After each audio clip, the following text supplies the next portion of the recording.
Hello everyone. आज का जो हमारा टॉपिक्स है वो है हमारा प्रॉपर्टीज़ ऑफ रेफ्रिजरेंट। क्लियर है। अभी हम करेंगे जनरल प्रॉपर्टीज़ क्या होती है रेफ्रिजरेंट की, उसके बाद हम करेंगे different properties of different refrigerant. हर एक रेफ्रिजरेंट की अलग अलग प्रॉपर्टी वो डिस्कस करेंगे। सबसे पहले हमारी है जनरल प्रॉपर्टी कौन सी है, boiling point of refrigerant should be low. जो बॉइलिंग पॉइंट होना चाहिए कोई भी रेफ्रिजरेंट का, जब उसको सेलेक्ट करना है तो वो हमेशा लो वाला लेना है, लो बॉइलिंग पॉइंट होना चाहिए। अब बॉइलिंग पॉइंट क्यों लो होना चाहिए, अब मेरे को पता है इवेपोरेटर में क्या होता है, लिक्विड आ रहा ठंडा, एक्सपेंशन वाल ने ठंडा करके भेजा है, वो किस में कन्वर्ट होना चाहिए, वेपर में, by observing heat from the refrigerated space. Refrigerated space में से उसने हीट ऑब्जर्व कर ली और लिक्विड में कन्वर्ट हो गया। क्लियर। ये तभी हुआ क्योंकि उसका बॉइलिंग पॉइंट क्या था, लो। अगर बॉइलिंग पॉइंट हाई होगा तो ये लिक्विड कभी सारा वेपर में कन्वर्ट नहीं होगा, वेपर के साथ क्या होगा, कुछ लिक्विड भी चला जाएगा। अगर ये लिक्विड कंप्रेसर में चला गया तो इसको ब्लॉक कर देगा। इसलिए कंप्रेसर की इनपुट में सिर्फ वेपर ही जाना चाहिए, वो तभी पॉसिबल अगर सारा लिक्विड वेपर में कन्वर्ट हो, तो उसके लिए बॉइलिंग पॉइंट कम होना चाहिए। नेक्स्ट है freezing point should also be low. Freezing point भी क्या होना चाहिए, कम होना चाहिए। अब मेरे को पता आइस है वो क्या कर होती है, 0 डिग्री पे फ्रीज कर जाती है। क्लियर है। इसी तरह जो गैस है, ये ना हो भी कोई गैस है उसका मैंने ऐसी गैस सेलेक्ट कर ली जिसका फ्रीजिंग पॉइंट क्या है, 0 डिग्री सेल्सियस। अब मेरे को आइस भी 0 डिग्री पे फ्रीज होती है, मेरा रेफ्रिजरेंट भी 0 डिग्री पे, तो उससे क्या होगा, जो गैस क्या हो जाएगी, पाइप्स के अंदर ही जम जाएगी। इसलिए ऐसी गैस लेनी है जिसका फ्रीजिंग पॉइंट कम हो, ताकि वो अंदर जम ना जाए। अगर जम जाए तो सिस्टम सारा ब्लॉक हो जाएगा और पाइप्स फ्रीज कर जाएंगी। क्लियर है। थर्ड प्रॉपर्टी है नॉन फ्लेमेबल, आग पकड़ने वाला नहीं होना चाहिए गैस, ऐसी गैस नहीं यूज़ करनी। नॉन एक्सप्लोजिव, ये ना उस गैस से विस्फोट हो जाए। ना ही नॉन टॉक्सिक होनी चाहिए। नॉन टॉक्सिक मीन्स जहरीली नहीं होनी चाहिए, कहीं से लीक कर गई और आंखों में जलन होगी, ऐसी कुछ कोई प्रॉब्लम आ जाए, ऐसी गैस भी हमने नहीं लेनी। सिक्स्थ है ईजिली लीकेज डिटेक्टेबल। कोई भी गैस है बाई चांस कहीं से लीकेज कर रही है तो उसको कैसे डिटेक्ट करना है, तो उसके लिए कई गैस अलग अलग कलर छोड़ती हैं, कईयों की स्मेल होती है। जैसे अमोनिया, ये क्या करती है, तीखा कलर छोड़ती है, पंगेंट कलर छोड़ती है। क्लियर है। ओ सॉरी, पंगेंट स्मेल छोड़ती है, तीखी स्मेल जो जहाँ से आएगी वहाँ से हम चेक कर सकते हैं भी अमोनिया वहाँ से लीक कर रही है। सेवन्थ नंबर है high latent heat of vaporization. जो रेफ्रिजरेंट है उसकी लेटेंट हीट की वैल्यू ज़्यादा होनी चाहिए। अब मेरे को पता है लेटेंट हीट क्या होता है, जब भी कोई गैस या गैस वेपर से लिक्विड में कन्वर्ट होती है तो वो अपनी लेटेंट हीट रिजेक्ट करती है, जैसे कंडेंसर में होता है। अब जितनी ज़्यादा लेटेंट हीट होगी उतना ही ये वेपर जल्दी लिक्विड में कन्वर्ट होगा। इसी तरह इवेपोरेटर में जितनी ज़्यादा लेटेंट हीट होगी ये लिक्विड उतनी जल्दी वेपर में कन्वर्ट होएगा बाय एक्सचेंजिंग हीट। क्लियर है। तो लेटेंट हीट की वैल्यू ज़्यादा होनी चाहिए। उसके बाद है thermal conductivity of heat, high thermal conductivity. अब मेरे को पता है जो गैस है वो पाइप्स के अंदर फ्लो कर रही है। क्लियर है। अब ये जो पाइप्स है और जो ये गैस है, ये दोनों में क्या हो रहा है, हीट ट्रांसफ़र हो रही है। जितनी ज़्यादा हीट ट्रांसफ़र होगी उतनी ही क्या होगा, मेरा सिस्टम क्या करेगा, जैसे वेपर लिक्विड में कन्वर्ट हो रहा है, कैसे हो रहा है, जो अंदर इसके अंदर कंडेंसर की पाइप्स है वो सराउंडिंग एयर के साथ क्या कर रही है, हीट एक्सचेंज कर रही है। वो तभी है वो किसके कारण है, due to thermal conductivity of refrigerant. Clear है।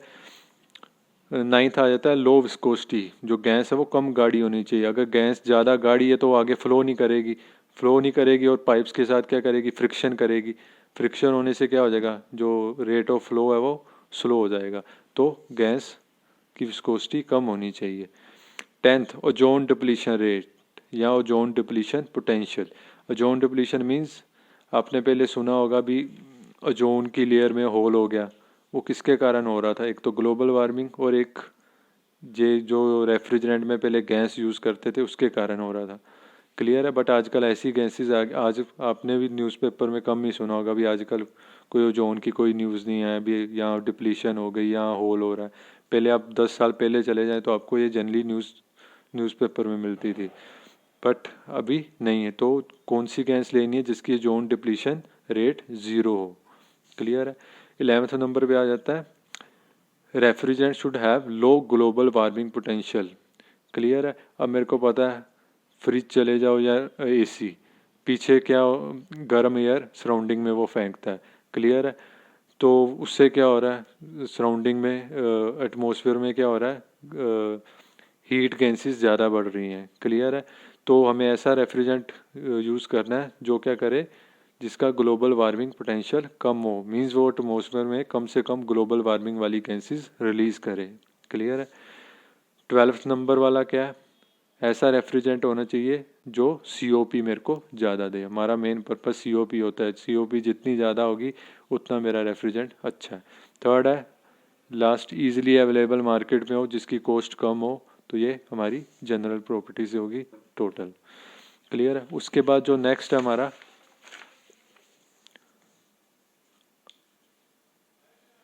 प्रॉपर्टीज ऑफ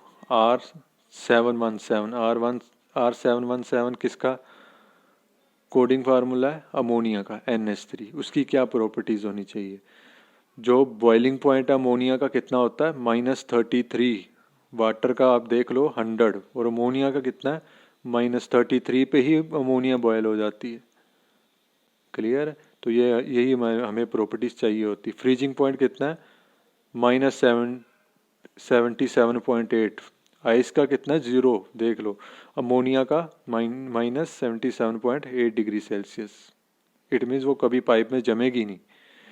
थर्ड आता है अमोनिया क्या है टॉक्सिक है, जहरीली है, इसलिए इसको घर वाले सिस्टम में यूज़ नहीं करते। जनरली इसको कोल्ड स्टोरेज और आइस प्लांट में यूज़ करते हैं। वैसे तो वहीं पे भी बैन है, बट कई जनरली इसकी कॉस्ट कम होती है, इसलिए ज़्यादातर कोल्ड स्टोरेज और आइस वाले प्लांट वाले जो मैन्युफैक्चरर होते हैं वो जनरली इसको यूज़ करते हैं।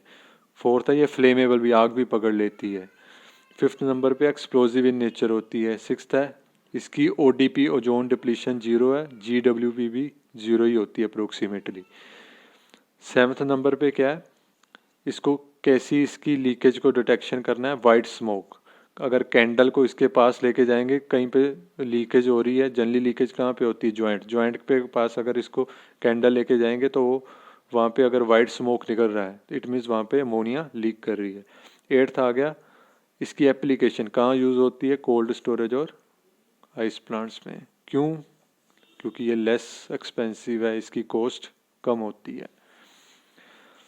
नेक्स्ट आ जाता है हमारा रेफ्रिजरेंट R134A, जो आजकल नॉर्मली आपको हर AC और फ्रीज़र में मिलेगा। इसका केमिकल फार्मूला क्या है C2H2F4, C2H2F4। क्लियर है। प्रॉपर्टीज़ क्या है, बॉइलिंग पॉइंट कितना है इसका -26.1 डिग्री सेल्सियस। ये स्टैंडर्ड वैल्यू ये आपको याद रखनी सारी। बॉइलिंग पॉइंट है -26.1 डिग्री सेल्सियस। और ये गैस क्या है नॉन टॉक्सिक है, ना तो जहरीली है, ना ही एक्सप्लोजिव है, ना ही फ्लेमेबल है, मीन्स नॉन फ्लेमेबल, आग नहीं पकड़ती। और इसका ODP क्या है 0, ओजोन डिप्लीशन रेट 0 है, ओजोन में होल नहीं कर सकती है। 6th है ग्लोबल वार्मिंग पोटेंशियल, बट ये गैसेस की क्या एक डिसएडवांटेज आ गई, ये ग्लोबल वार्मिंग को इंक्रीज कर रही है। क्लियर है।